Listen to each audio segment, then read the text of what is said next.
Ordinateur, smartphone, tablette, console de jeux vidéo, téléviseur. Les écrans font partie de notre vie quotidienne. Ils sont pratiques et amusants.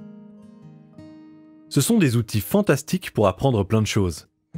Il faut quand même être vigilant. Des fois, c'est le contenu qui ne va pas. Ce qui est dit est illégal. Des images sont très choquantes. On doit aussi protéger ses informations personnelles. Et même, il arrive qu'on devienne comme dépendant, des jeux ou d'autres écrans. Ça arrive chez les ados aussi. C'est vrai que les écrans sont très captivants et attirants. Ils proposent de faire des expériences qui apportent très vite du plaisir, des succès, de la reconnaissance. Les écrans peuvent distraire, surtout quand on ne va pas bien.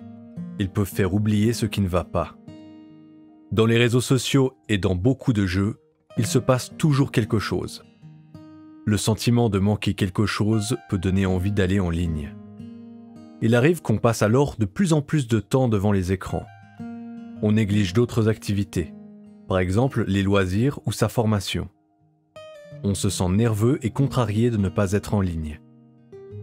Vous pouvez accompagner votre ado pour qu'il utilise les écrans sans problème. Voici quelques pistes. Elles seront aussi utiles pour reposer plus clairement un cadre si votre ado passe trop de temps devant les écrans. Intéressez-vous à ce que fait votre ado. Comment utilise-t-il les écrans?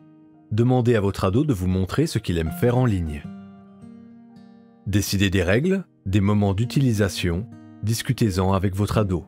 Par exemple, un peu plus en fin de semaine, pas après une certaine heure, seulement après la fin des devoirs. Et quand votre ado joue, un réveil l'aidera à délimiter clairement le temps. Certaines règles sont valables pour toute la famille. Pas de smartphone à table, tous les smartphones sont déposés dans une corbeille après une certaine heure. Montrez l'exemple à votre enfant. Faites attention à votre propre utilisation des écrans et aidez votre enfant à avoir des loisirs variés. Si votre ado passe beaucoup de temps devant les écrans, parlez à votre enfant de vos observations et de vos inquiétudes. Mais ne condamnez pas l'écran. Il est important pour votre ado. Pourquoi y consacre-t-il tellement de temps ? Il est stressé ? Pensez-vous que pour lui c'est une manière de se calmer ? Comment faire autrement ? Pensez à rappeler les règles d'utilisation.